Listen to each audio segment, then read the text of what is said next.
On behalf of the People's Progressive Party, I wish to extend a happy birthday greeting to President Irfan Ali.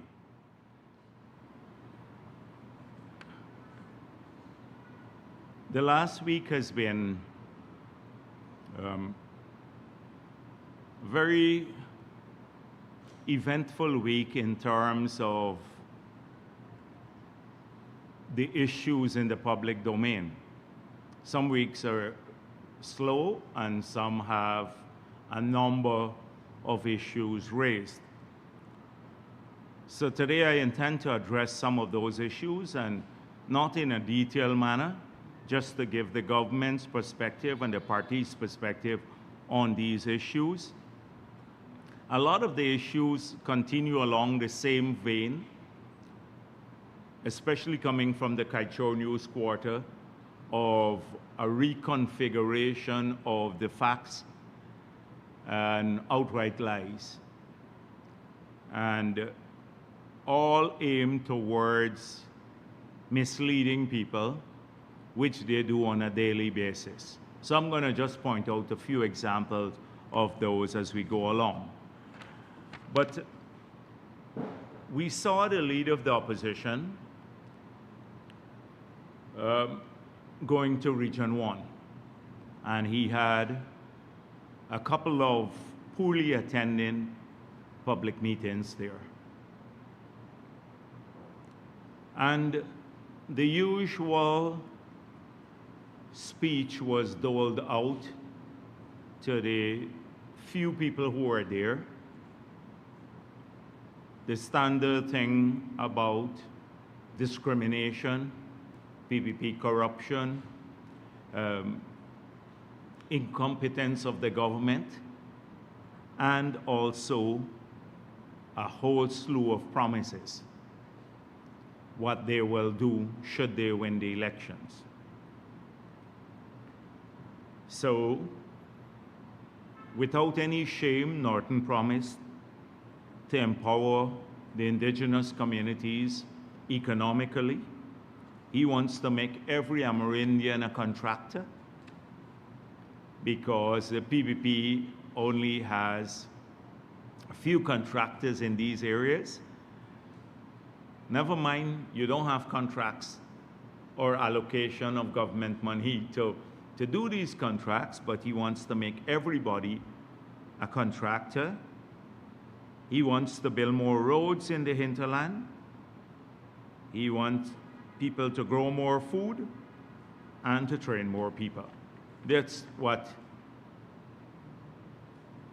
was in this article from that I read by Demerara Waves. PNCR rolls out election promises to Amerindians.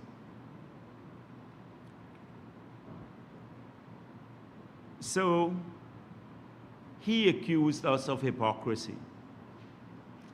And the most hypocritical party that you could ever find in this hemisphere, maybe one of the most hypocritical parties in the world, is APNU. And they do this, as I said, barefacedly. So they cut the budget for roads when they were in office.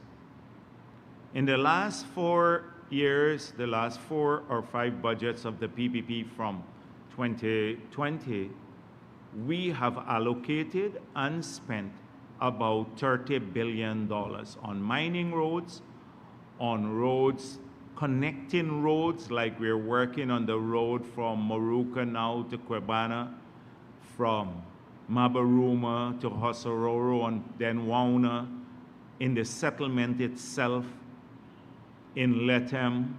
If you look at even the big sub-districts like Karasabai and Aishaltan, internal roads in all of these areas, paved roads I'm talking about, and concrete roads, leaving out the billions spent on upgrading other hinterland roads.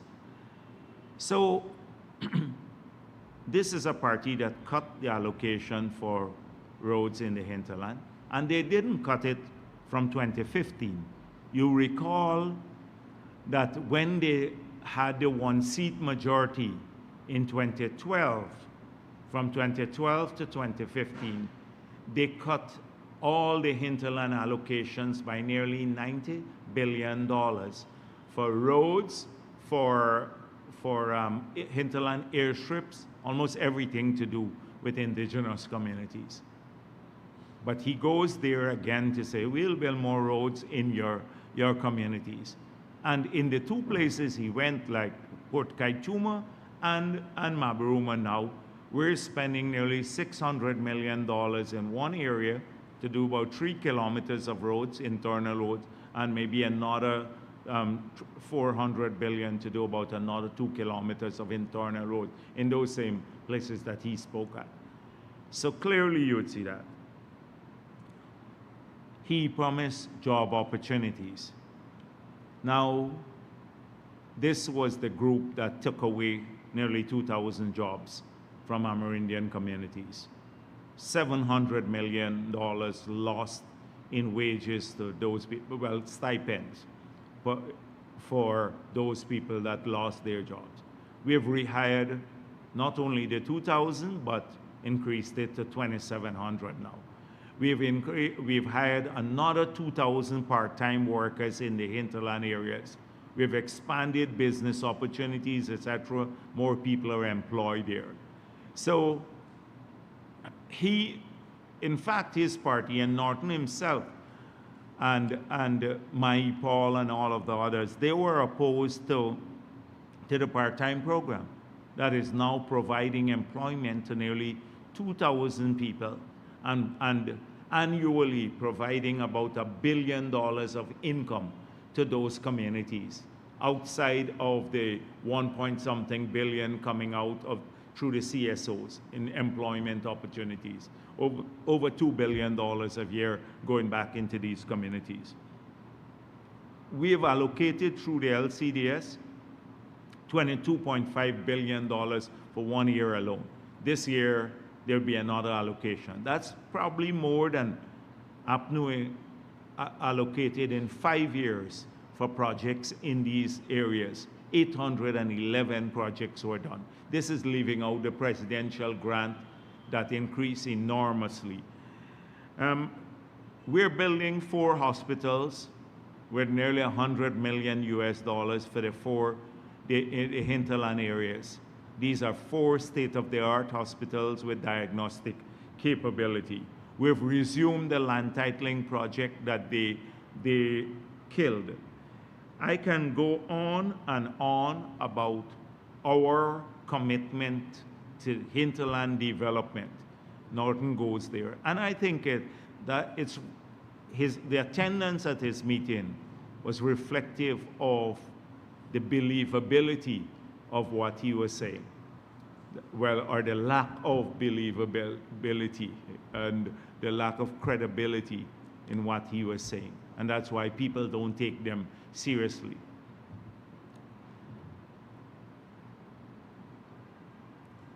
I had warned that this will happen as we get closer to the elections. You're going to have a whole slew of promises again similar to 2015. Good life for all, pension for everybody, money for everyone, with them having no credibility or intention of fulfilling their promises. So there is one issue today that I thought I'd address. And I may not address it in great detail, so I want to come back to this issue. I started at various fora and here at my press conferences, partially talking about the issue. But in light of what happened recently, when President Ali visited Brooklyn and engaged with our people who live in Brooklyn and visited some business entities there, we had this vile, but not unpredictable call by Burke and Benchcop and the likes of them to boycott these premises. And most people will think that this may be an outlier event, that it's unusual. But there's nothing unusual about what they did. It's part of a pattern, and it's part of the PNC's core philosophy. They were just the latest manifestation, or these calls were just the latest manifestation of that philosophy. And it goes back to what I pointed out several times here at these press conferences. I've pointed out that there is a core difference between the People's Progressive Party and the PNC and the AFC, but more so the PNC. That because of the lack of achievements of the PNC, they were in office for 28 years with very little to show at the end of the period. In fact, we were a poor, bankrupt country by the time they left. So with very little to show achievement-wise, they tend to campaign on a philosophy of fear. So fear, and they have to instill fear in the people who vote for them against the others. So the others are coming to get you. They can't say what they have done positively. We too have campaigned with some fear element added to it, because we campaign on the fear of the PNC to rig elections, because that's grounded in a historic reality. They have done this consistently in the 28 years they were in office and tried that again. So the fear of that and discrimination against people too. But most of our campaigns, if you look at them, are entirely positive. They say what we have done for the country. We have restored a bankrupt economy to one of the most vibrant economies in the world, even before oil. We've moved healthcare and advanced healthcare. Per capita income has grown. Businesses have grown in Guyana. Jobs, more people have jobs. We've campaigned more on housing, scholarships, education, healthcare delivery, because we can point to those things. So that's the nature of our campaign, not entirely based on fear. So many people know we accuse APNU of racism. And they have managed in the past to do the converse, to accuse the PPP of racism. And when Chetty Jagan tried to broaden the membership of this party, even after all the troubles in the 60s, people stayed away from us because their campaign of racism and fear resonated with people in their communities. Fear of the other, fear of the PPP, fear that we will discriminate against Afro-Guyanese. So it kept a large number of people away from us because of these fears. It served their purpose.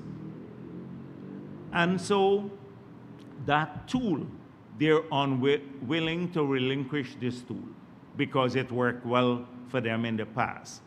Now the potency of this tool, which is fear, is being eroded now. It's being eroded significantly. They don't get the same sort of resonance. And we now have to fight it. We've committed ourselves to fighting, exposing it. So when we say that if you're Indo-Guyanese, you don't have a place in the PNC, it is born out of experience. Even now, you hear complaints from Ubraj and all of the others who are in there that they don't have a place in the PNC. If you're Amerindians, you know your experience is also the experience that they voiced in Parliament about greedy Amerindian people, etc. You have no place there in the bosoms of the PNC. If you're any other race, even your people of mixed heritage, you don't have a place in APNU. So people may be tempted to say, if I'm Afro-Guyanese, then this is my party because it caters for my interests, it represents my cause. But that's false too. If you're Afro-Guyanese, you have no place in the PNC. And why am I saying this? Why am I saying this? Because that's what I want to get to today. Because many people may be seduced into believing, well, okay, I'm Afro-Guyanese. If they're against everyone else, they must be for me. If they're against Indo-Guyanese and Amerindians and mixed people, they must be for me. And it's an uncomfortable subject that people don't like to talk about often. But they're not really in favor of Afro-Guyanese. And why am I saying this? So APNU wants to create a victim mentality among Afro-Guyanese. You're discriminated against. Just a week ago, Ogunseyi said Afro-Guyanese own falsely less than 10% of Guyana, and they're nearly 50% of the population. A false figure, but they keep perpetrating it. They say it. So do not apply for scholarships. We heard that from several APNU leaders. You're never going to get it from this government. Those who defied and applied, they got the scholarships. Tens of thousands of people, in fact, maybe 14,000 Afro-Guyanese who are studying, more than any time under the PNC in the whole history. But still, oh, you're discriminated against. Don't apply for house lots, you're not going to get it. But more Afro-Guyanese have got house lots under the PPP than they would ever give under the APNU. But you must not apply. You must not apply for the part-time jobs because you're not going to get it. The people in Linden were told that. Never mind, now you have 1,200 mainly Afro-Guyanese working in Linden on the part-time jobs that they never provided. You must not apply for the cash grant because you will not get it. The experience is very different. And why do they want that? They don't want people to grow. They don't want Afro-Guyanese to get wealthier. So we'd keep them not owning anything. We made it clear we want our people, those who support the PPP, and we unabashedly say this. You come to us, we'll push you to get positive. We want you to have jobs, we want you to own your own homes, we want you to grow wealthier, because we believe that wealthier people will still support the PPP. I think they believe if Afro-Guyanese are not dependent on them, then they will so-called stray from them ethnically. And that is precisely why they don't want people to own things, to get a good job. So keep them in this victim's mentality. And look at every one of them who says this. Oh, so Nigel Hughes, Afro-Guyanese not getting, his thing is they couldn't get an oil block, only Indian people getting oil blocks. He didn't say anything when we have a young, progressive group of young Guyanese women, Afro-Guyanese, who got 2 of the blocks. But that's to be ignored. Now, wouldn't say anything about that, but trying to create this victim's mentality. IPADG is the same thing. They got nearly 500 million from the government. Marcus exposed what's going on at IPADG. They don't helping Afro-Guyanese, but they are saying the government is practicing, collecting nearly 500 million to say the government is practicing apartheid. But they got the money to help people to grow out of it, empower them. So they wouldn't not do that because they want to keep Afro-Guyanese in that state. It is this constant thing. It started off from the early days of APNU with state control. You must go to them for everything. And if you remain poor, then you can always get people to vote for you because you feel a victim of the PPP. So what bothers them most? Why you think they run into South Georgetown when we're doing roads there? They don't want the roads done, because then if the roads are done, people would say, hold on a minute, roads are being done here too. It's not discrimination. We can have roads to walk on too. Why do you think that local government elections, they said, Independence Boulevard, we're building that to sell out people land? Not because we want to help people there and to grow that part of the city, but because we want to take away their land and sell it out. This is to keep people in that mindset. So what happened in Brooklyn now, it is destroying that mindset, because Rickford Burke and people like Benchcop, what they've been doing, they've been creating this victimhood mentality, and people like Burke would extort people. He makes his money from arguing. He's struggling for the rights of Afro-Guyanese. He doesn't care one bit about Afro-Guyanese rights. He's been there 30 years, never did anything for people here. But the president shattered a myth that people in Brooklyn don't want to talk to the government. He shattered a myth, and that's why they reacted. So what do they do now? For Afro-Guyanese who dare to want to get wealthy or to own a own home or choose the PPP or any other force or speak out for their own rights, who want to come out of this victimhood mentality, they're subjected to vilification.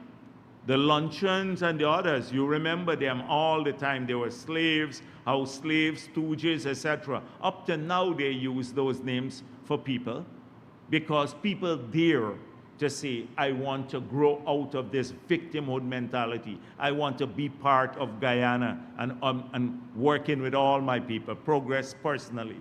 Because then you can't fool them that they're victims anymore. They vilify, they shame people, and now they boycott.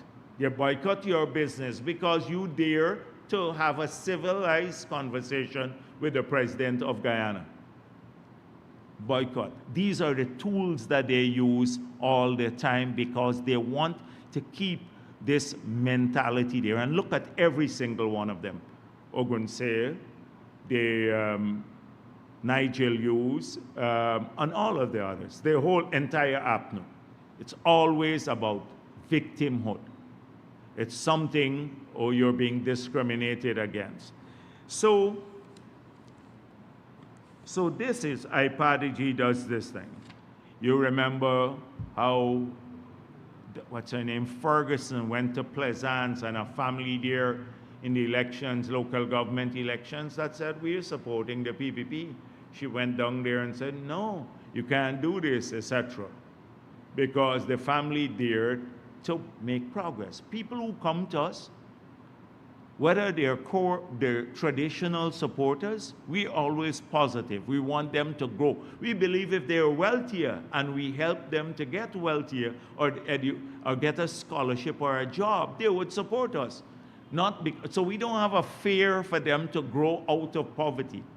they have a fear of people growing out of victimhood because then they can't use racism, which is their primary tool of mobilizing. And that is their mortal fear.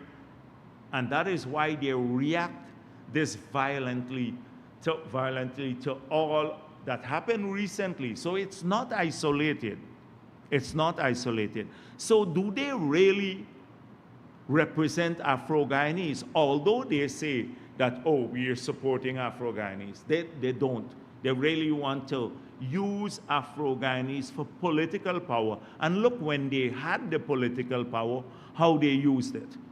So in Linden, who got the land? Who got the land in Linden? It's just a few people, not ordinary Afro-Guyanese. If you're concerned about the skewing of wealth in favor of other races, how is it that for 33 years of our independent Guyana, 58 years of independent Guyana, when you had the control over state power, you were running the government, how can you ensure that Afro-Guyanese grew? How could you not? Because they pauperize Afro-Guyanese. They pauperize Afro-Guyanese by making sure they were mainly in the public sector. If you look at 1990 and 1992, the average salary in the public sector was $25 US by pauperizing a large amount of Afro-Guyanese when they were in office. They didn't help much in the period in 2015 too. So you had 33 years of control over the executive and 36 years of control over the parliament, basically, because from 2012 to 2015, they had a one-seat majority. 36 years of our 58 years, they had control over the parliament. How did they use this in favor of Afro-Guyanese? The entire country, including the lives of many Afro-Guyanese, was destroyed. And so we need to go beyond, for those who may be tempted to believe, oh, if they hate everyone else, all the other races, they may love us. It's not so.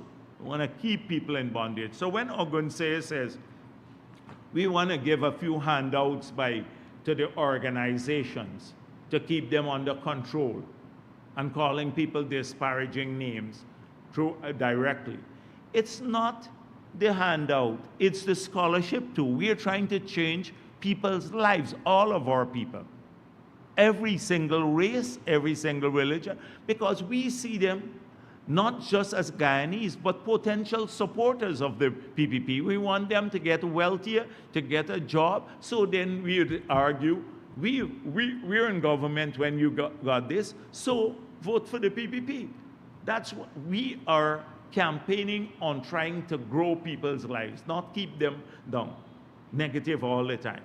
So it is, Ogunseye, it's not that, it's the scholarships, it's the jobs, it's the land that were allocated. Just look at the last 4 years and you will see it's not handouts to Afro-Guyanese.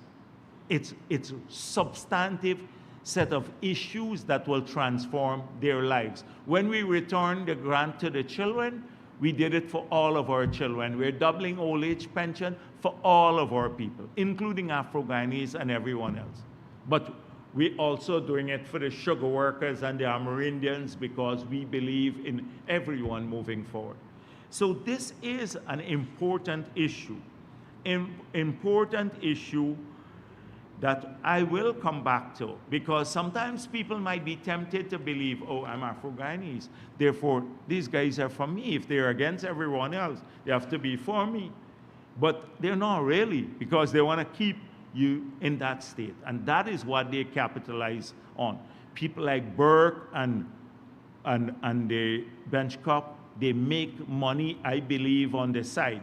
Now, if people feel there is no cause to fight for, why would they give them any money, donations? And Burke is a criminal. He extorts everyone. I think he's worried more about the donations he will not get anymore in these places. So that's why you see such kinds of reactions. And it is something, I don't have enough time to explore it, and it is something we need to talk a bit more about. And put the same people under scrutiny because they were in office. Heinz, he now suddenly has all of these things and suggestions.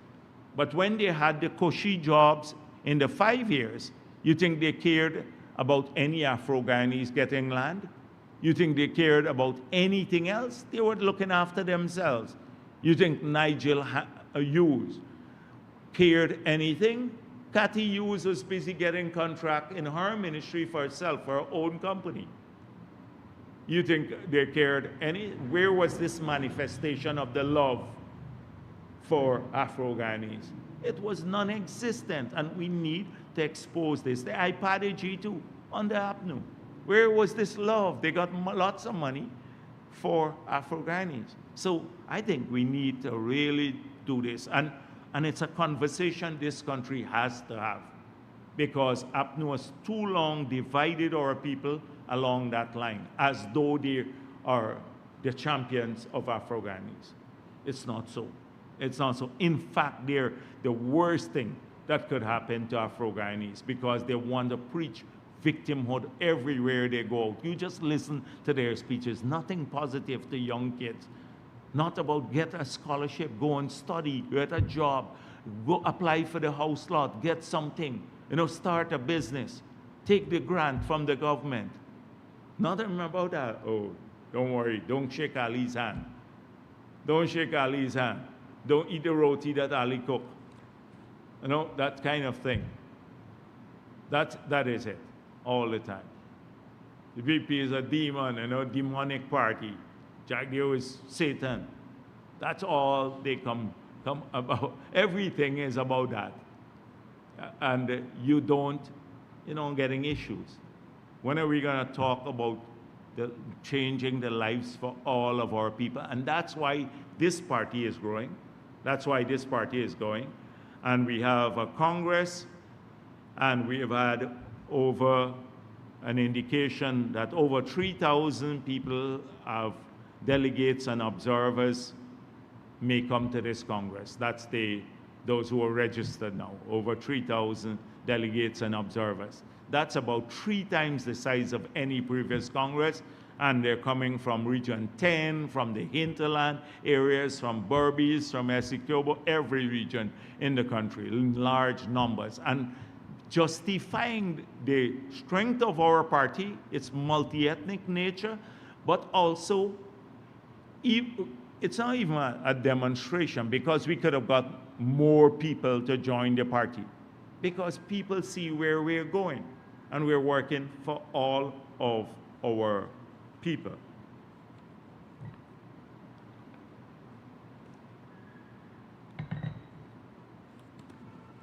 So we will come back to this conversation again. But the recent events, the vile thing about boycotting people in Brooklyn, etc., it's not unusual, it's not different, and it's part of their arsenal. Boycott is part of their arsenal to intimidate people who may want to engage with us, to vilify them, to shame them, so they would be scared in their communities to come out to meetings, because next thing they have these very, very vile people like the bench cops and the Burks, etc., and the Duncans, criticizing people. That is their biggest fear. The Kaichor News again, power ship will cost Guyana more than $200 million for 2 years, Patterson. So either Patterson is crazy, or Kaichor can't do mathematics again. They had the big issue with mathematics. So in the body of the text, it says, according to Patterson, and the calculation would be here, for 2 years, The contract will cost us $46 million for capacity and O&M. So that's what it will cost. They have a number here in the body of the document. Then they quoted Patterson and saying that it will cost us 55 cents per kilowatt hour, when it's just, we pointed out how it will be 7.6 cents per kilowatt hour for capacity and O&M. And even if you add fuel, because any generator, if we put our generator, we'd still have to use fuel to supply the power. But that's 13 cents per kilowatt hour at the current price of HFO. So maximum about 21 cents per kilowatt hour. They have 55 cents per kilowatt hour. A total fake figure. I don't know how come these people, it's so disgusting. But I don't know how you deal with this sort of thing. We're a newspaper or I don't know if it's Patterson said that or them, but they quoted Patterson as saying 55 cents per kilowatt hour. Then they quoted him as saying it's 46 million for the 2 years. And then they have a headline at 200 million US dollars for the 2 years. This is the usual fabrication on a daily basis. It goes on in the Kaichoro News.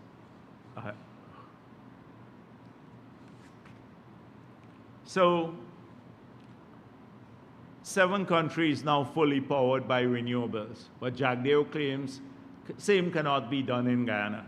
So the G20 countries, they produce about 80% of the emissions in the world, and they're less than 30% powered by renewable energy. I explained 1,000,000 times as to why.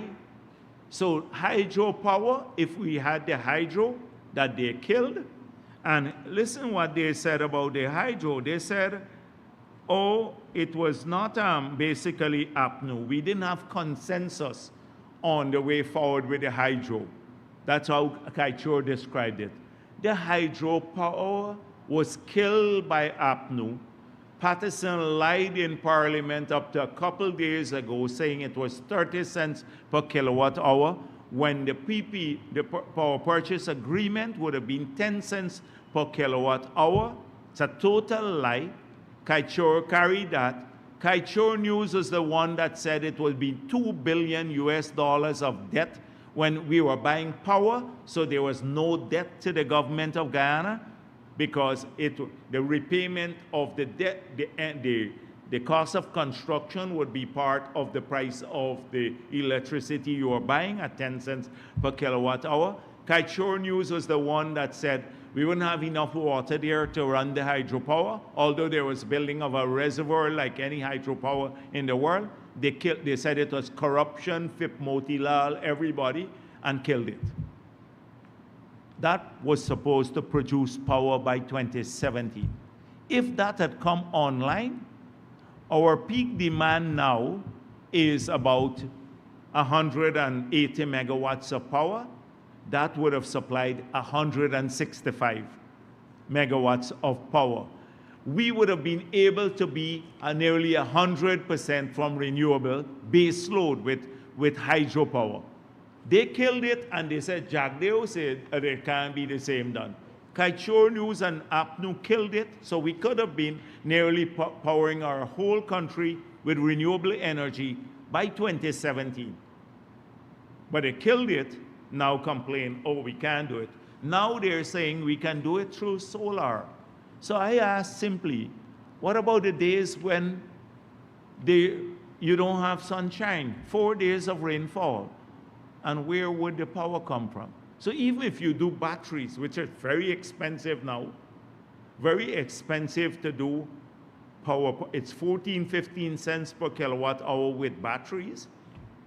But even if you had batteries, and 4 days you don't have, it's cloudy in Guyana, and you can't recharge your batteries, what happens? We'll be without power forever. if you have a long rainy season? We don't have power. It cannot be base load. Glenn Lal said on a program he could get the power, solar power, for 3 cents per kilowatt hour, and he'd send someone with a proposal. Up to now, we're waiting for the proposal. 2 years have passed. Not true. A lie again. So how is it going to be from what renewable? If you kill the hydropower, which renewable? Wind? What about when the wind stops blowing many times in the day? Wind don't blow continuously all the time, so that is how you have to have backup with fossil fuel, the same backup. It's common sense. You can buy energy from the renewable, but you can't buy capacity. There's a big difference that they don't understand. Capacity means all day long, something that runs all day long. We don't need power for every 5 minutes when the wind stops. You say, all right, you'll have a blackout until the wind comes on. That's why it can't be base load. The hydropower is the base load. And all these countries, they said, the 7 countries that are powered by renewable, it's either thermal, like some places like, the Iceland, because they have a lot of hot springs there, so they can do that. So it's geothermal, or it's water. It can't be 100% renewable from wind or from solar. And we don't have, so we can't do that there. We can't build the hydro. Therefore, we have to go to fossil fuel. And we are now doing it, but with the gas, which is 50% less polluting than the bunker C that we're using.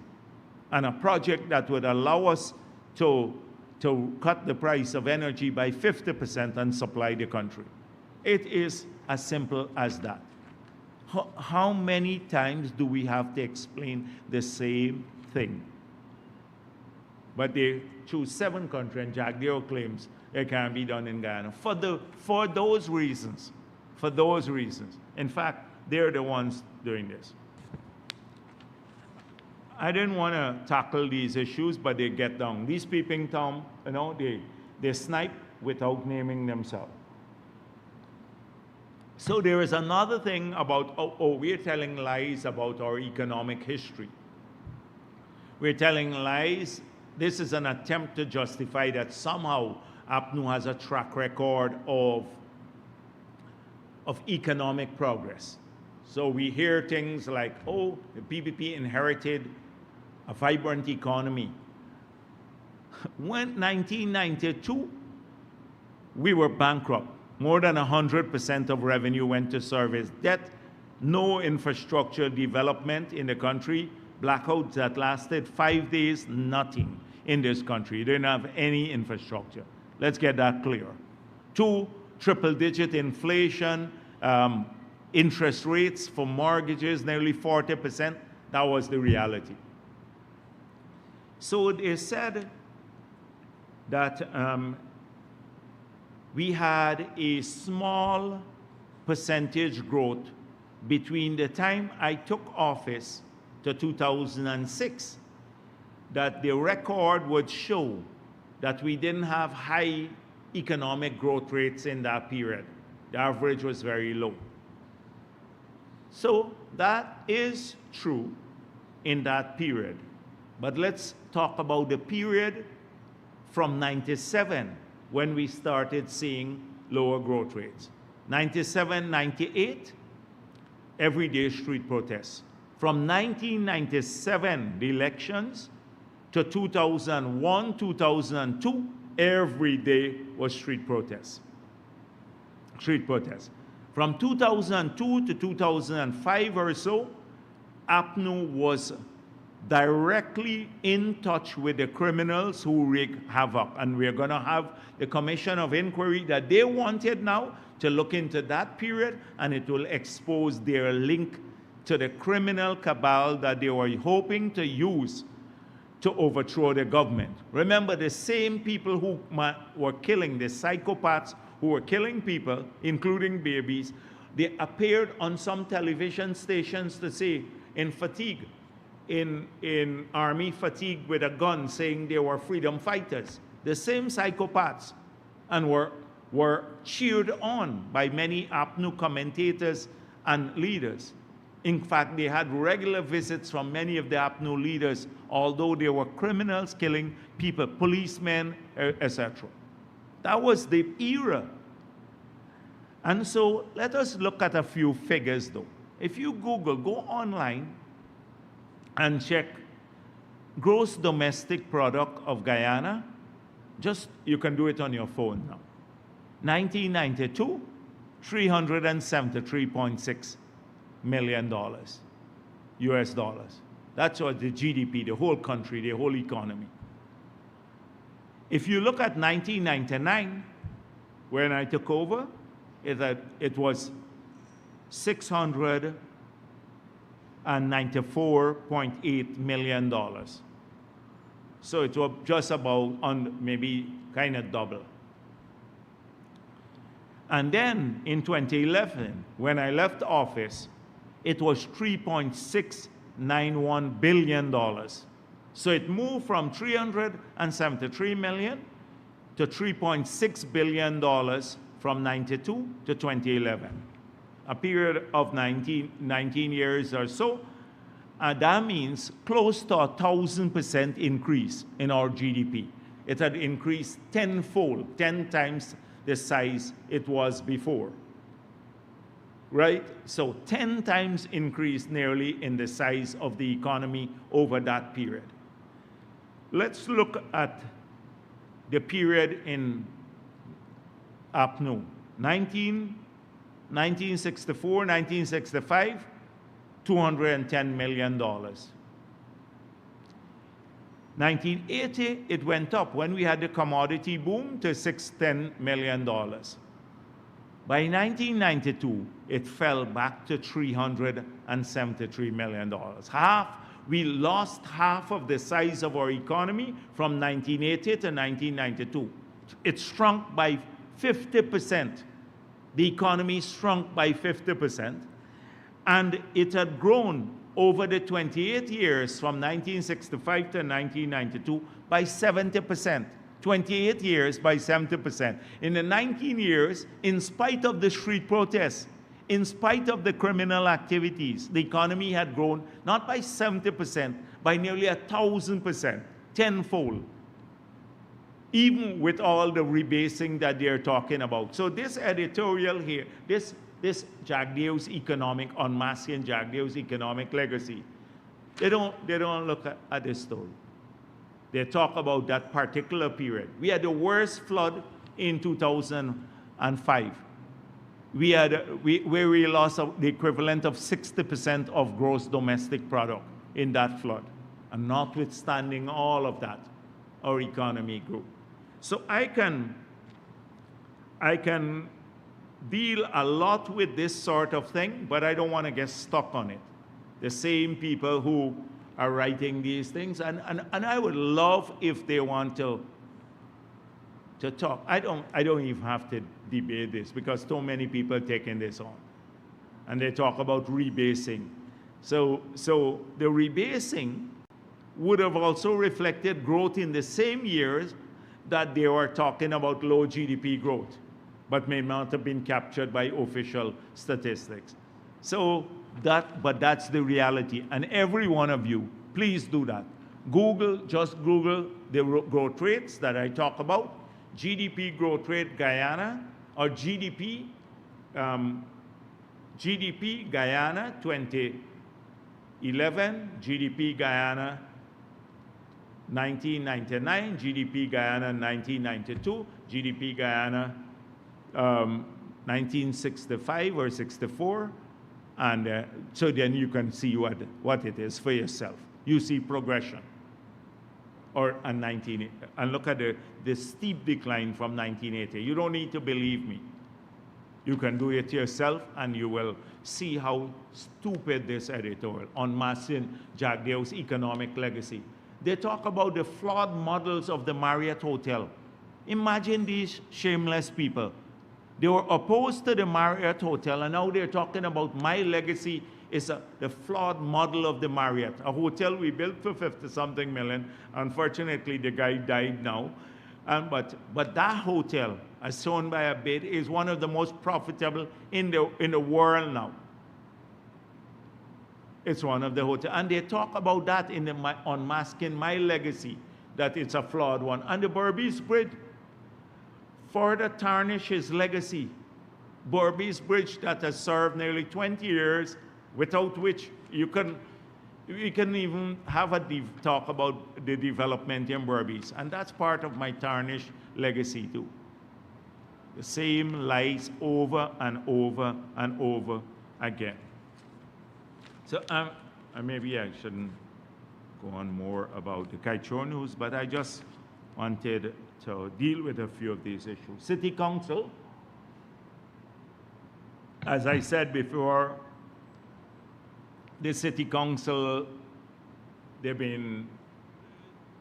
had a total dereliction of duty, and they continue to be in dereliction of their duty. It's a hustle only at the City Council by the leadership there, and they're not interested in the welfare of the city. And I can say these without any fear of contradiction. I can make these assertive statements.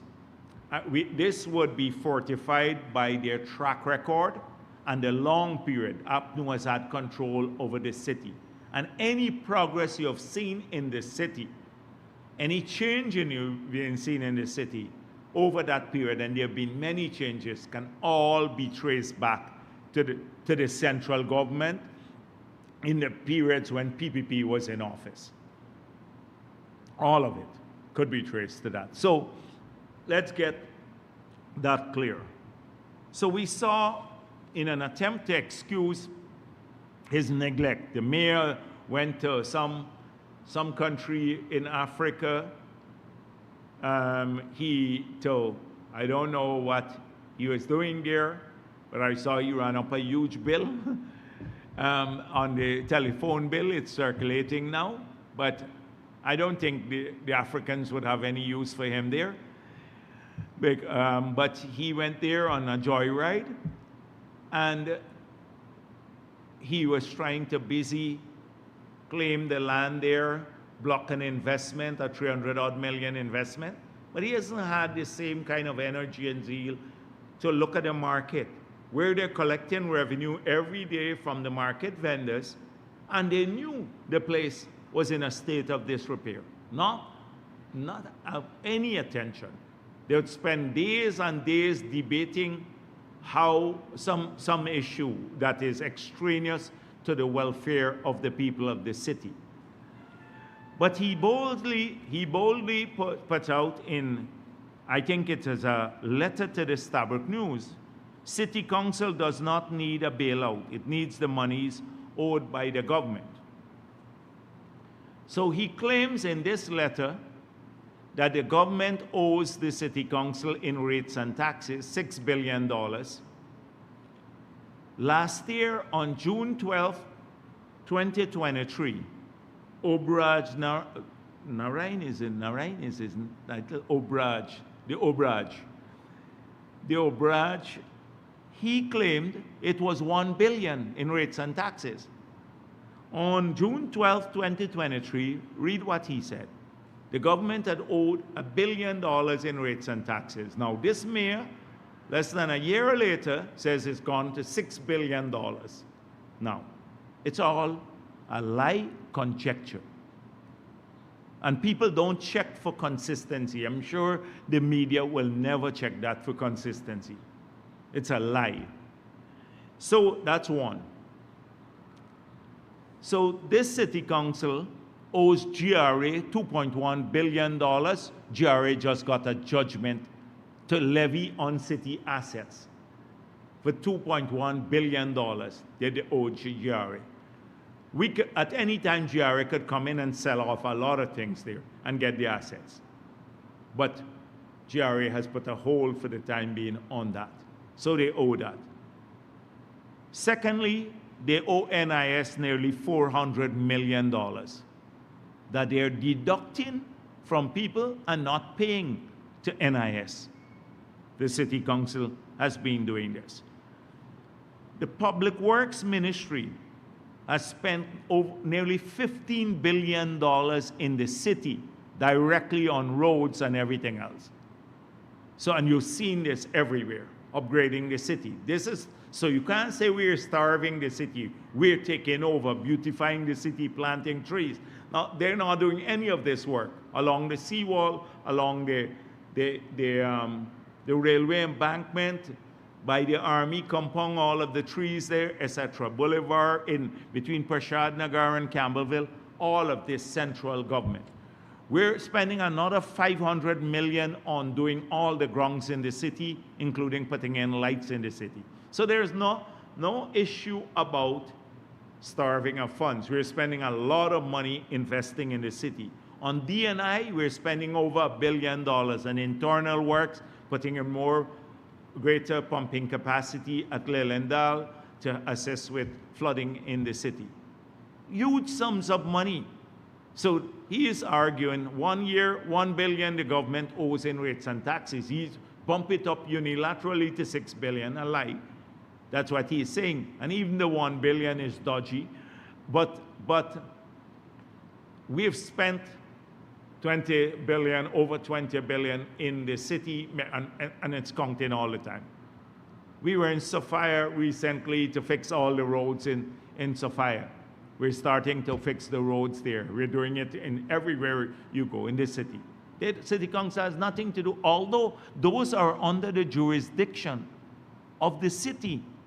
If you look at the law, it says the city shall be responsible for all of these roads. And so let's talk a bit about how much they claim we owe them between, well, $1 billion last year and $6 billion now. So how much write-offs did they give, and how transparent was it? The city, you remember local government election, we argued that they must announce what the write-off policy for taxes that are owed to the city, so that everyone could benefit from the same amnesty, so-called amnesty, if they wanted to give. Not that you can go into the mayor's office if you're a businessman X and you owe $100 million and walk out of the office from the leadership of the city council, the PNC leadership, walk out from their office with a write-off of $90 million and you only pay $10 million. And then another person goes in there, he has $50 million, and he gets maybe $2 million written off, he has to pay $48 million. That is what has been happening there. And we know that the leadership in there, that they are using this, it's for their own benefit. And that's why we call for a transparent system for writing off all these taxes. They're writing off everybody, but the government taxes that they claim we owe falsely. They're not thinking about writing that off, because of course, you wouldn't pay a bribe for the write-off of the government taxes. So that is what's happening. How much have they written off in the past several years? 2, why is it that on the 28th of January 2001, that's under our tenure, this city council leased commercial land along the East Bank corridor, property of the city council, 99 years to the PNC, gave them a lease at 20,000 Guyana dollars per year. That's the lease fee for 99 years. The PNC is now turned around and rented out the property and making a huge profit. This is, imagine that city council had leased the PPP, a property for 99 years, a commercial property. Everywhere it would have been. They got it there. That's in the public domain. I don't see people asking the mayor or the others why this happened. Now, we hear a lot about this Obraj, and he talks a lot everywhere. Do you know that on the 1st of March 2020. When was the election? I think it was the 2nd of March. One day before the 2020 elections, NISIL entered an agreement with Bharrat Jagdeo for 17.4 acres of land in Wales, one day before the elections. This matter was not concluded, the payments, etc., until June. That was when they knew the elections were lost. They lost the elections, etc. So they entered the agreement but concluded it till June. So 17.4 acres. And Bharrat Jagdeo is not the unique in this regard, because a lot of other APNU people got land in that period. So NISIL wrote them, give him a notice to quit, and he agreed with it, because I think this was on the 23rd of September. They were scared that we will file criminal charges against them for the transfer of state assets. So Bharrat agreed, basically, to give up the land because got a notice to quit from NISIL on the 23rd of September 2020. Then, recently, he filed in September 2023 now, the same Bharrat has filed an action against NISIL, claiming that he has a valid lease, because he thinks now the time has passed, we wouldn't file criminal charges because we have moved on for all the wickedness that took place. So now he's contesting that he has a valid lease again. It tells you a lot about what happened in that period. You haven't even scratched the surface of what happened. And this is the guy who talks a lot about corruption and everything else. One day before the election, he signed this agreement, 17.4 acres, and didn't conclude it until June of the 2020, and was willing to give it up when he was scared of the criminal charges. But now he thinks that, oh, I can challenge it in court now because they might not file criminal charges. I think he is waiting, maybe there's a statute of limitation. But it doesn't change the moral bankruptcy of these people and the lies that they tell all the time and the holier than thou attitude that they have and the pronouncements that they make all the time about PPP, corruption, etc. You don't have anything as vile as this. Just imagine if this had happened in the pre-2015 era, what would have happened? Sarah would have ransacked everybody a day before the elections.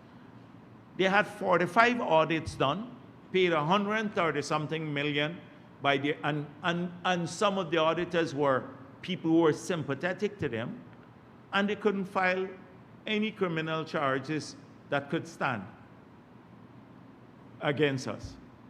But the same people, and that is the kind of thing that goes on at the city council. When we claim that you can't pass money through the city council because it gets frittered away. It will just be squandered in this manner. So this is what I have to say about the city council. We'll continue to work to improve the lives of the people in Georgetown because we made a commitment to the people all over our country, whether they live in our strongholds in Port Moran or in Region 3 or East Coast and more, or they live in the hinterland where the towns, like we're investing more in Bartica and Madia and Lethem, or in New Amsterdam or Georgetown, wherever our people live. And when I say our people, I don't mean PPP supporters. I mean our people. Then we made a commitment. So in spite of this city council and all of its shenanigans, we will continue to invest in the city and to ensure that our city grows. This is something that I wanted to make very, very clear.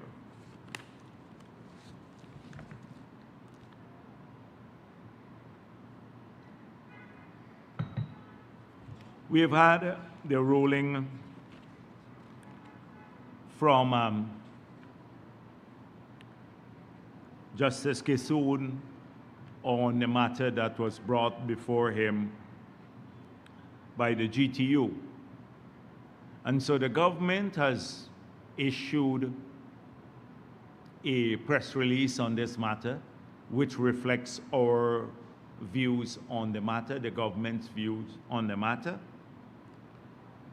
The Attorney General has indicated that we intend to appeal this matter, and we believe that, given all that we've said before, that these matters were adjudicated in the past, and that you have precedent in some superior courts, not just here, but globally, that upheld the principle of no work, no pay. We have also pointed out to rule otherwise would lead to chaos and a nonsensical situation. That it defies common sense. Because if a person doesn't work and still has the right to receive pay, then who will work in a country? So the Attorney General has pointed out that by converting the freedom to strike, which is enshrined in our Constitution, because we believe that unions and workers should have the right to withdraw freely their labor if they wish, and if their union so decides. But by converting the freedom to strike to a right to strike, and then ruling, using that as the underlying principle, ruling that people have to be paid for the days when they're striking, we believe that this would lead to chaos in any society. And I'm shocked that the opposition will endorse such a principle. So imagine the PNC in office, which is hard to imagine, and I'm really, you know, it's just now I just had a flashback and it made me cringe. But just imagine, let's stretch our imagination to the sky and imagine they're in office. And that they had such a ruling. That means it's not for government alone. Every private sector body that has a union, banks, DIH, DDL, any company in which the workers are unionized, now can lay down their tools and say, we're now working. And those private entities have to continue paying them, because the Constitution of Guyana now says that you have to do so. Not the Constitution, but the judge's ruling now say you have to do that by upturning this tested decision. And so, as the government statement said now, you're depriving the other party of property, because my money, my wage that I have to pay to the workers, that's my property now. And I have to give my property over to someone else without any corresponding value being exchanged. And so that is what APNU would have upheld. They applaud a decision like that. So this country could go into chaos tomorrow if that ruling stands. If every union in the public sector and in the private sector say we're not working anymore because we're going to get paid in any case, then where would that be? This society, we'd have chaos in this society. And that's what APNU conveniently applauded. And Roysdale Ford, well, they're going to lose this in a major way in the upper courts. We've seen that before. We've had decisions that we've had to appeal. There are many decisions before that we had to get overturned at other levels. And it's going to happen. And the same people they're encouraged to strike would then have to get their pay deducted. Because when the decision is made ultimately in other superior courts, then they would still, if they go on strike, the decisions, they get their salaries deducted, because this is an age-old principle. So that is the first thing why we cannot allow it to stand. Not that we are vindictive, but no normal society in the world, anywhere in the world, would have that. Any country in the world, you show me a single country in the world where if you withdraw your labor for a whole year, based on this principle, you never work, that you're obligated to get paid forever. And that's why we believe it's a bad, bad decision. And secondly, I can only go by what I read in the newspapers. So I've not read the judgment. I asked the Attorney General whether the written judgment has been handed over because we need it for the appeal. It was promised by the judge. He said he has not received it as yet. But I see here in the newspaper, in Stabroek News, of particular note was President Irfan Ali's meeting with some teachers at State House, which Justice Kissoon criticized as not constituting collective bargaining with a recognized union. Now, the president never claimed that this was collective bargaining. But I think it's presumptuous of a judge to tell the president who he should meet and who he shouldn't meet.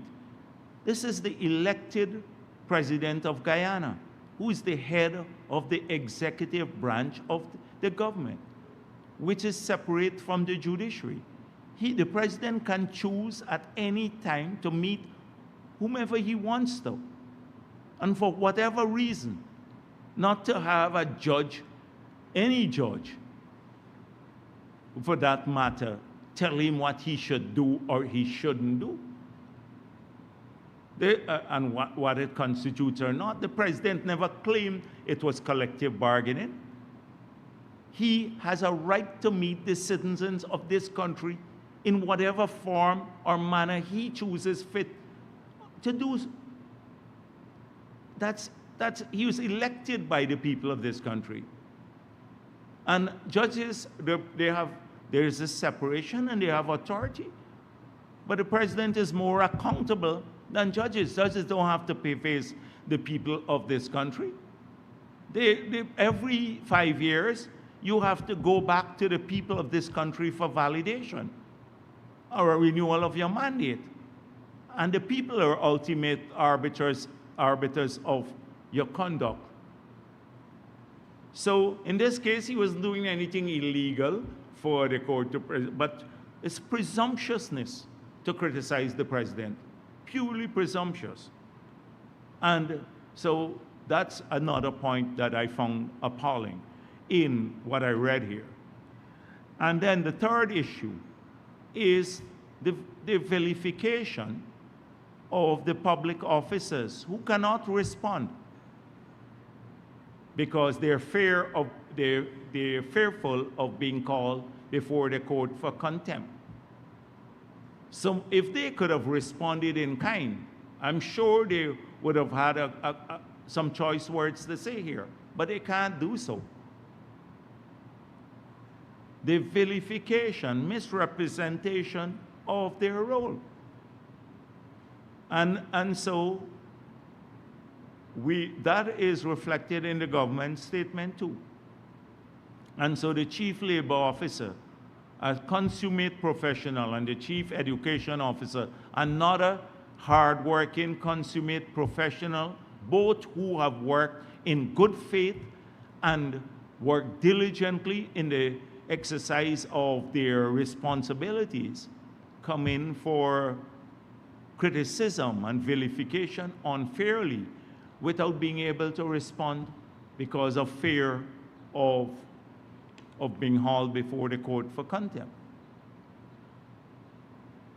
So that's all I'm going to say at this point in time.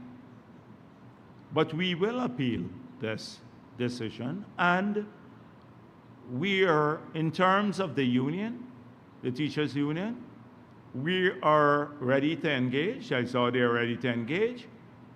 We've made that clear from the last time we engaged that we are prepared. They had spoken about a multi-year agreement, and we're prepared to engage with them on a multi-year agreement starting from 2024. And we remain committed to that. So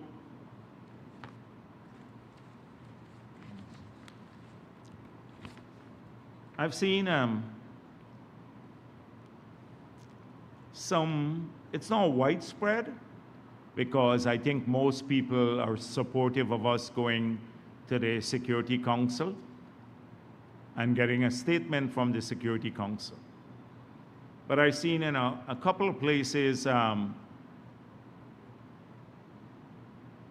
very limited, some attempt to question or second guess whether we should have gone to the Security Council for Venezuela's persistent violation of the Argyle Agreement and of the provisional measures announced by the ICJ. And I'm not going to get into the nuances of all that took place there. But we were very pleased that unanimously, every member of the Security Council, including all the permanent members, call on the parties to abide by the ruling of the ICJ, that is respect for the provisional measures. And what do the provisional measures say? That Venezuela, no party should alter the status quo on the ground.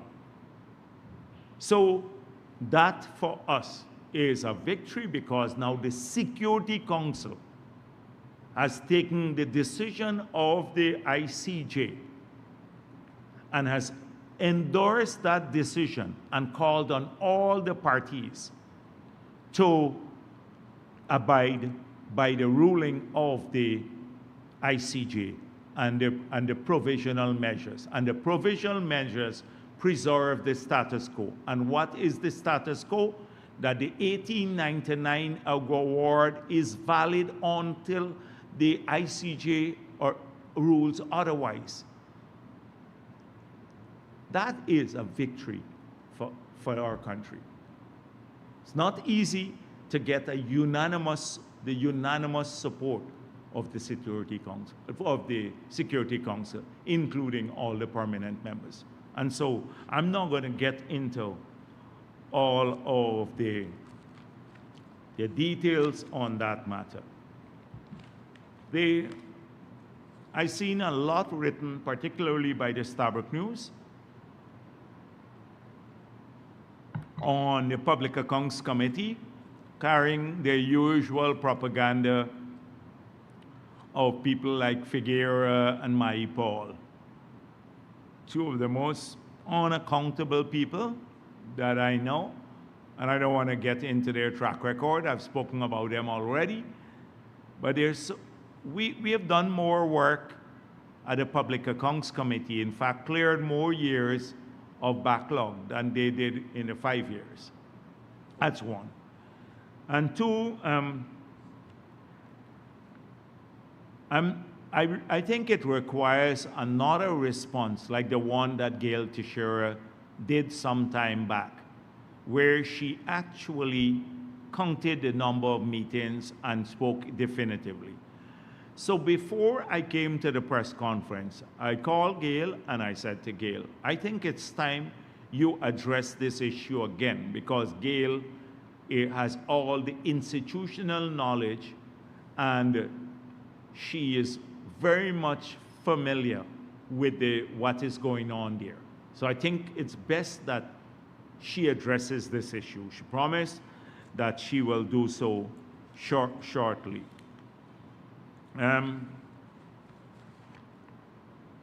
don't want to go again to Kaichor, but I see Ramjatan has become the star now. Oil spill provisions in 6 projects spell doomsday for Guyana, Ramjatan. First of all, they hid under their tenure, they hid the environment agreement, the permits. They never published them. They hid the licenses. They never published them. We published all the licenses from the past, and every license and environmental permit that we issued, we published. So they are available for them to look at now. I spoke with the Kemraj Parshram from EPA about this, and he said it's just misrepresentation. That what they're claiming is new in this agreement was actually in the agreements of the past, that they don't really read the things. And knowing Ramjatan and the others, I know he's not gonna read anything. It's gonna just look conveniently, try to suck up to the Kaichor news and to get a headline there, because if you criticize the oil and gas industry, never mind you could be a lunatic, a raving lunatic, you could get a headline there. So that's what he is looking for. So there's nothing in the agreements and the current environmental permit that weakens Exxon's obligation to tackle oil spills or to ensure that they provide compensation to people should there be a spill. Further, we are fortifying that with oil spill legislation, which will be passed hopefully before the end of before we go into recess in August.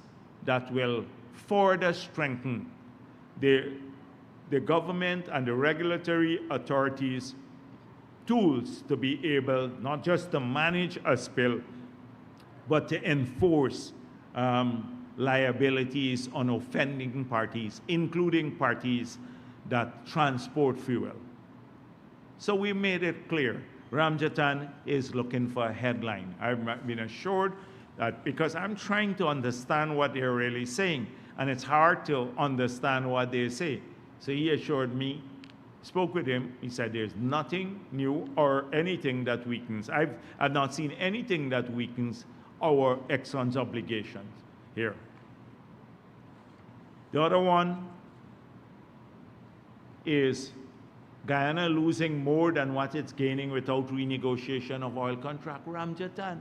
This is the Ramjatan who said this is a God-sent contract. I can show you his quotation to say it is a God-sent contract and that APNU should be lauded for signing this, implying as though they're bringing this development to Guyana. That's why I had to point out that they didn't find oil under APNU or AFC. They just screwed up the contract in 2016. And we know the history of that. And we know Global Witness, and we know Trotman's role and all of that. And they've become the star now. The same people who were cheerleaders for this contract, who hid this contract, and now saying we're losing more than it's gaining without renegotiation of oil contract, Ramjatan. But of course, he's looking for relevance. If you say something like that, you get a headline in this tabloid, or this rag that you call Kaichor News. So that is I have a number of other things, but today I have other meetings, so I think I'm going to just end here. Thank you.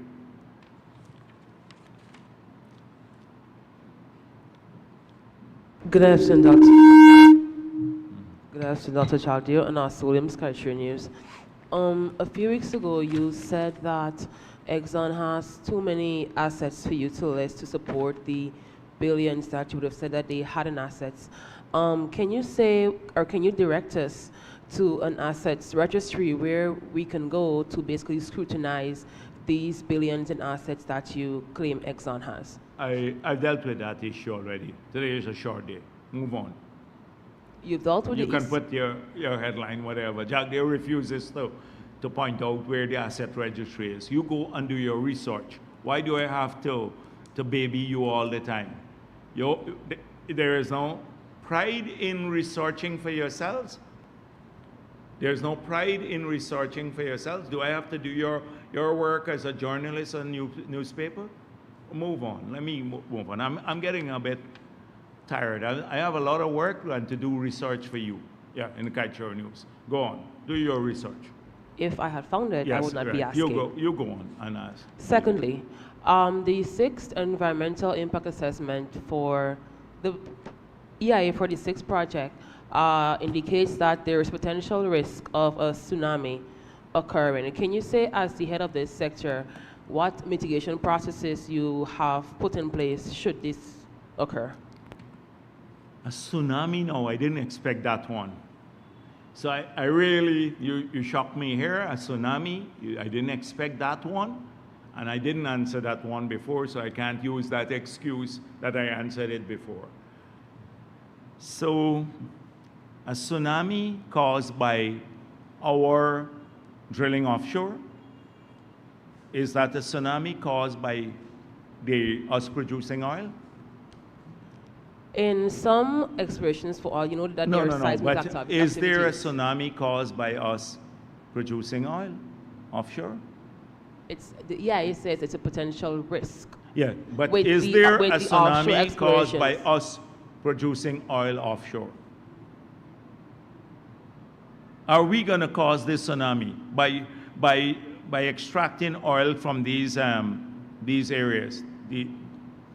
Looking at the location and the fact that the EIA says that it is basically where two tectonic plates meet, you do know that an earthquake is caused if the tectonic plates shift, right? Okay. And under sea, the motion of that earthquake can actually trigger very large waves, and a tsunami is a large wave. I'm not saying that the current explorations would, but it's a potential risk. Thank you very much for your research on tectonic plates and stuff like that. So, tectonic plates have nothing to do with production of oil. That's what a point I'm making. We're not going to stop to produce oil offshore. We'll not stop the tectonic plates. We can't hold them back. These are major shifts in the earth, under the earth crust. Whether we produce oil offshore or not, we can't stop the movement of these plates, right? So if that is what you're saying, that it will be caused by movement of these tectonic plates, then no matter what we do, we're not going to be able to stop them, including producing or not producing oil. So what are we going to do as a country? So we will, if you have a tsunami, we can build maybe a 40 feet high wall along the seawall to block the waves. That could be a possibility, but that's not impractical. It's not going to happen. What do you suggest that we do if we have a tsunami? Every country could be submerged in this area. But things have to make sense. So there is a possibility of anything happening. A possibility of an earthquake happening. We may be able to change our building codes a bit to accommodate for earthquakes, etc., if we build tall buildings. But you can't prevent the forces of nature from creating calamity and these severe weather-related or climate-related problems or disasters. If that was the case, places like Turkey and Iran and all those that are part of very active regions that cause earthquake, etc., they would have solved them. So I didn't get that one, this one about the tsunami now. So we put Glenn Lal to ring fence the tsunami. He could ring fence the tsunami, since he ring fence and keep all the water there. Okay, so it's a. Hi, good afternoon, sir. Rihanna, Kaicher News.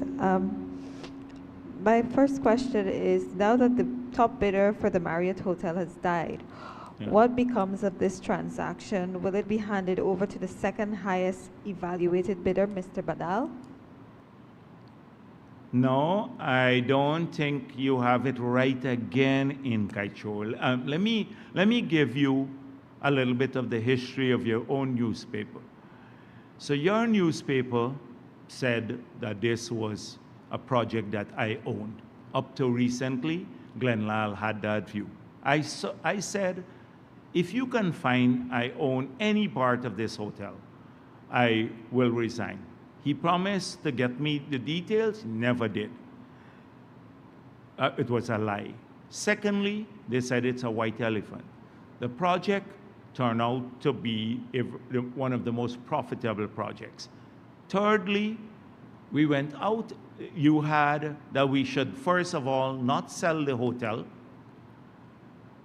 and because it's a cash cow. So I was wondering, how could Kaichor News move from a white elephant to now it becoming a cash cow, the same hotel? But you had an editorial about it becoming a cash cow. It's contradictory. We went out to tender. We then got a couple of bids, one for 55, and I think it's 65, somewhere around that level. Badal came in at around 50-something million. The government of Guyana said, we're not accepting that bid. We don't believe it's reflective of the true value of the hotel. We're going out back. Kaichor News then argued that we must sell it to the lower of the two bids, to Badal for 50-something million dollars. We were told by other newspapers that we'll never get a higher bid because some Wall Street analyst said you couldn't get a higher bid. We got two higher bids, one for 91 million and another for 80-something million. In the second round, Badal was not in the second round. So he was in the first round, and he had the lower of the two bids. The second round that went out was a 91, I think, from this gentleman who just passed away, and another bid for 86. We may have to invite in that company to see if you can conclude an arrangement in the second bid.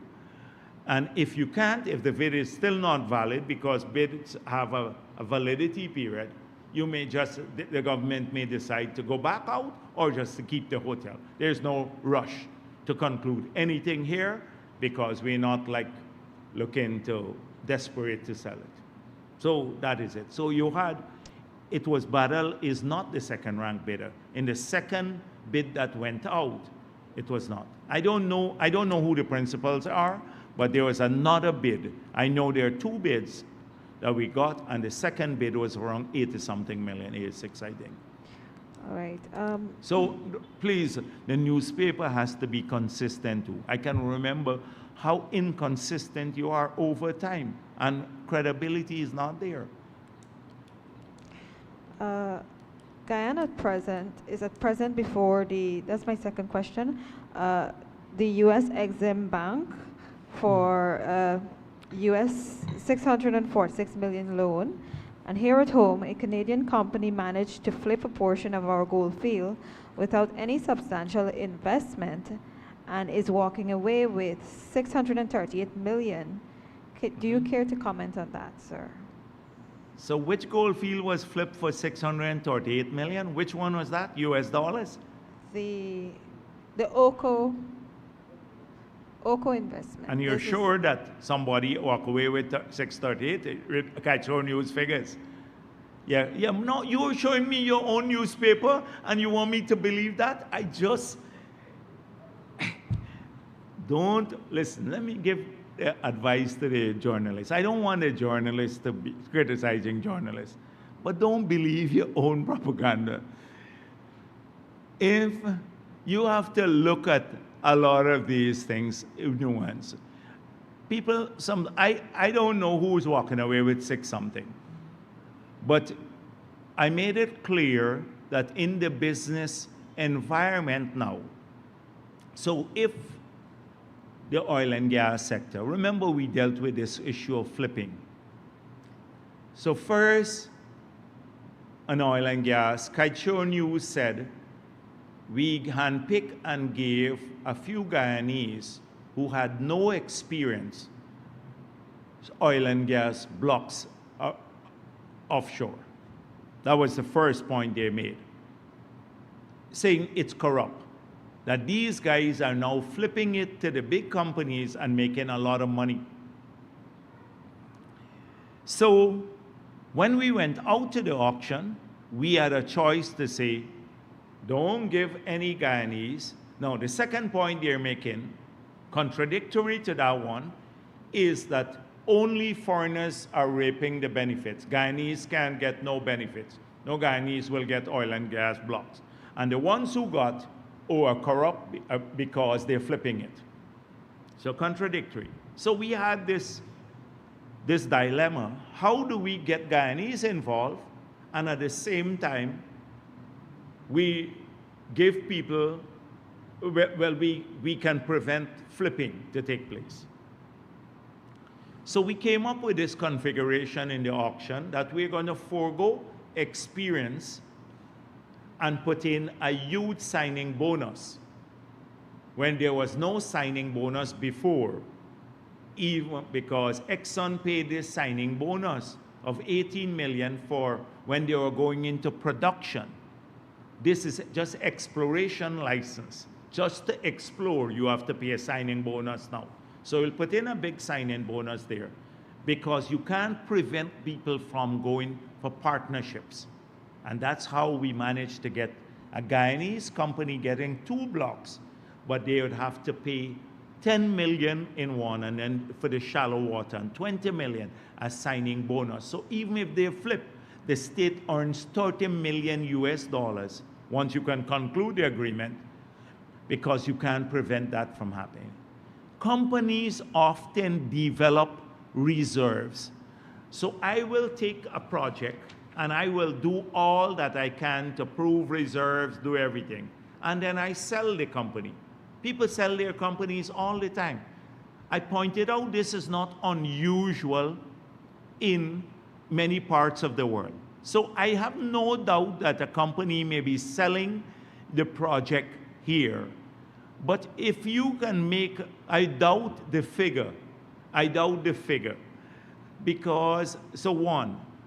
2, that now with the price of gold where it is, they would maybe be able to sell it for higher because of the value of the gold. But if gold prices fall to $800 next per ounce or $1,000 per ounce in 2 years, and it can go up and down, that nobody would want to buy it. They'd be stuck with the project too. This is how the world of business operates. Glenn Lal conks everybody money.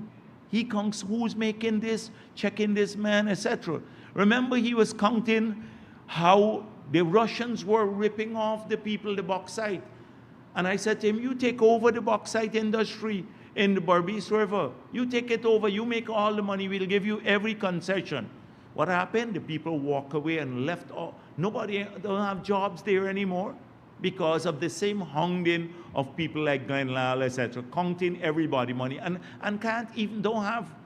This is a tabloid paper. Nobody takes it seriously, can't even assess some of these things. So I would question you're using your own headline to justify your thing. No, I'm just one. Yeah. Based on what you said there, are you saying that you're not aware that this company? I'm saying I'm not aware about any flipping, but flipping is not something you have to consult the government of Guyana on. So, and I'm saying I will doubt that Kaicho News has the story accurate. I'm prepared to put my head on the block that Kaicho has it inaccurate. And even without knowing the issue, I can put my head on the block. Normally, I have to know the issue before. I have so much confidence in your ability to lie that not you, but you can show news that I'm prepared to put my head on the block to say you don't have it accurate. Well, so I'm very clear about that. can you, well, that's I why I will examine it, and the next one that is why we come to you, sir, because we know that you can Yeah, but bring then us up put to your speed. headline as first. Can you call? Did you call the company? No, the company actually announced that they sold this 57% shares, and they got this this deal. Yeah. So what we are wondering is what the government got for Guyana. That's our Yes. concern. Well, okay. So so you're wondering what we have, but people. So you're not questioning the principle that people have the right to sell their company. Also an They issue, have the but- right to sell, don't But they? we want to know what we got in What- return but for, because they'll- what we signed the deal with Reunion Gold, and now they're selling this this share for 57% of their shares for this amount of money, and then we are seeing that we're going Okay. to get a loan. So that's our concern. Have you seen what the government has signed with Reunion? Or That's what we're asking you. No. But every big contract, no, don't ask me. You have that now. Kaichor News argued every time that the big mining contract should be put up on the website. I asked Ashley Singh to put everyone. Have you personally examined any one of those contracts with any of the big mining company? You have not. Well, let me tell you what the key elements are. If you just examine them, they deal with the tax concessions that they get. So they do get tax concessions for the development of the mine and their tax obligations to the state. So the tax obligations to the state are clearly outlined in the document. You just said we signed an agreement with them. So as per the agreement, what would we get? That is anything that is in the agreement, we will get. But it's not about the change in the value of the company. There's no such provision. Read the agreements themselves. What if, anyhow, let me don't go into this in great detail because I can show you how ridiculous it sounds. If you take the reverse and the prices fall globally or a mine goes bankrupt. So a mine goes bankrupt. The same agreement that this company Reunion has will be for the company that went bankrupt in Guyana. What's the other one? That the Australians walked away. Troy. The exact same agreement they would have. It's standard agreements. One went bankrupt, lost their money, and walk away. The other hand, this one here might get a buyer. So what do we do with that in that case? That is why you have to examine this differently. I'm tempted to go into great detail, but I don't want to today. Just please do your research too. Look at the agreements. The agreements are now available. You argue for it, you got it, now you're now reading the agreements. Kaichor News argued for it. Yes, please. Anyone else? All right. If you don't, Okay, well, then Kaichor alone today I will I'm close dealing off. with, or- Kaichor alone today, yeah. Last week you said that the tender board made a mistake in the evaluation process of the 865 I didn't million. say that. You don't quote me as saying anything like that. I You didn't said say the that. evaluation process was where the irregularities were found. Yeah, but you're saying the same thing. I said that the Minister of Finance responded to this matter, the tender board responded to the matter, that there are three independent evaluators from different entities came up with this recommendation. The Public Procurement Commission pointed this out, that they were not full compliance with the evaluation criteria. The ministry said that they would look at this, and then I pointed out the circumstances that may have led to some of these issues. That's what I did. Don't tell me what I said. That's Yes, what I did. forward. What I wanted Right, to going ask, going forward, yes. forward, what will the government do to make sure that these irregularities does not happen again? Yes, so that is it, and it's a valid question, and you should direct it at the Ministry of Finance and the Tender Board, but clearly, we have to ensure that there is no arbitrariness in the application of evaluation criteria. And if you know that the market don't have enough bidders, so you're going out for 17 contracts and you can't give all 17 to one or two persons with the experience, but you want all 17 to be constructed, you have to craft the evaluation criteria in a manner that would allow you to stick rigidly with it. Now, I've seen this thing about, because they don't have prior experience, that there's a problem. I've seen contractors and contracts that have a long track record of prior experience, and the projects are now delayed too. So delay is a function of the particular project. And often it's not about the contractors who have the capacity, because many of the contractors who have full capacity, so-called capacity, they have so much work to do that even the contracts they have now, they're not fulfilling on time. We've seen numerous cases of that. What I worried about is the duplicity of the AFC and the others about criticizing the PPC now, and the same AFC were the subject of investigation, and the man who complained about it was the subject of investigation, and he didn't get any penalty. We had to go and file a criminal case now.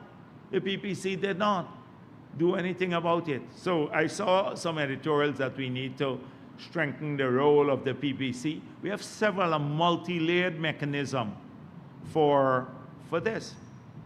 We have a multi-layered mechanism for awarding contracts.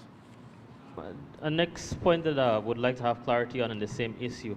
The board doesn't have the power to cancel a contract if there is breaches found, but the cabinet does. So will the government be looking to do this, or would you care to comment on this going forward? Tender board approves contracts. Tender board, upon a review of the bid review committee, which is now in the law. So if you feel aggrieved, the PPC is an oversight body, a constitutional oversight body. So there are several layers that the PPP government put in place. It wasn't there always. Before we had a procurement act that we passed, we were doing procurement for Guyana until about the late 90s, using some ST letters, Secretary to the Treasury letters, and some regulations from 1950s. We put in place a comprehensive law. The law tells you about evaluation, how you adjudicate bid, the right of the bidders to appeal. We built that into the contract. So that's the first layer, if you feel aggrieved. The second layer, you can go either to the PPC, or alternately, you can go to the courts. We have multiple layers. So if people feel that the PPC doesn't give them what they want, although it's a constitutional body, they still have recourse to our courts. That was never withdrawn from people. So multiple layer of protection that were not there under APNU, the right of appeal and all of that. We did that. We took the cabinet out of the award of contract. So cabinet doesn't award contract. I already explained that. Cabinet offers a no objection. The award is done at the MPTAB, and that is why Patterson case is an egregious violation. He bypassed the body that is by law that should award the contract to go to cabinet award when they had no right of award. And this is the same man who talks about adherence to procedure. And I saw this GHRA emerged again because somebody criticized Patterson for all that he did. Now they emerge to defend Patterson. You know, I know, but GHRA a waste of time in any case. I shouldn't even be mentioning them today. But this is the problem. So you can imagine we don't have a problem with the investigations, etc. But it is this, it really rubs me the wrong way when a man like Patterson, with such a vile record, a corrupt record basically, could even at the PPC, for Christ's sake, go to some other level. But you were the subject at the PPC for a violation that is so bad that you should be sitting in jail now. Really, Patterson should be in jail for that, for bypassing the law and the tender board and going to the parliament. He should be sitting in jail now. He had a free pass from the exposure, the public exposure matter, but on this one, he should be in jail. He talks about probity, and then GHRA defends him, and he is a star in not so much in Kaieteur, yeah, in Starbrook too. He's a star in there, and have some things there. That's yeah. Earlier you debunked Patterson's calculation on the amount of money that Guyana will be spending over the 2 years. And I heard you mention that when you add the fuel and... Yeah, so you're looking for a redeeming grace now. So I explain it to you, even if you add... What I want to ask is, do you have like a projected cost based on your calculations or based on the government's calculations? I just said that the fuel is, say, 13 to 14 cents per kilowatt hour. So if you add to that the 7.6 cents per kilowatt hour, you're coming around maybe about 21, 22 cents per kilowatt hour, which is what it costs us to generate elsewhere too. Not 55 cents per kilowatt hour. Not 55. That's why I even gave you a little out to try to help Kaieteur News to explain this really lying, stupid headline. I even gave you that to try to cover some of the ground for you, but you still can't get up to 200. Can you tell me now how you came up with 200 million? Please explain to me how you came up with 200 million in the 2 years. You quoted Patterson. So don't you think that Patterson is lying now? If you quoted that's Patterson. Why I'm asking you. Yes, what is but the then can you go and... back to Patterson and say, we apologize for misleading the country. We had nothing to do with it. Patterson lied to us, and that is why we put this headline. And it's not $200 million. It's $46 million for the capacity charges, because fuel in any case would have to be supplied by GPL. 46 million for the 2 years. Will you please do that for me? Well, yes. I'll give you a word. Okay, I'll call him back for some clarification on what he said. All right, go on. Go on then. On the same note, can you say if the government had explored any other options before choosing to contract car powership? We explored many options, but most of them would take a long time to come because they're not movable immediately. And secondly, the prices are now more competitive. And then if we bought the units, we could end up with a situation like what we have at Columbia, where we're installing those now units that came in. Now we're getting up to a point where maybe all of the generators would be working. So the option of buying units now and taking another maybe 8 months to have them here is not an option that we're contemplating. And this one is still very competitive, because even if we brought in a fixed unit and buy power from a fixed unit, the capacity charges and O&M would not be much different. So we explored it. Okay. On the same note, can you say how much the state or GPL is paying to fix the second-hand and in some cases inoperable gensets that have been purchased and are still being added to the grid? I don't think they're paying anything except the contract price. The contract price has what that these people have to deliver the unit and get them connected to the grid at a particular price. So from the last time I heard that everything is within the contract price. I don't know if it has changed recently because I don't, that was maybe a month ago or so. You can ask them. You had mentioned the government had written Exxon about the questionable expenses and so forth. Any update on this No, since? the response would not come to us. It will go to the technical agencies. It wouldn't come to me directly. Right, that's okay. I'm about to wrap up, yeah. Thank you so much for your time, sir. Okay, you're welcome. Okay.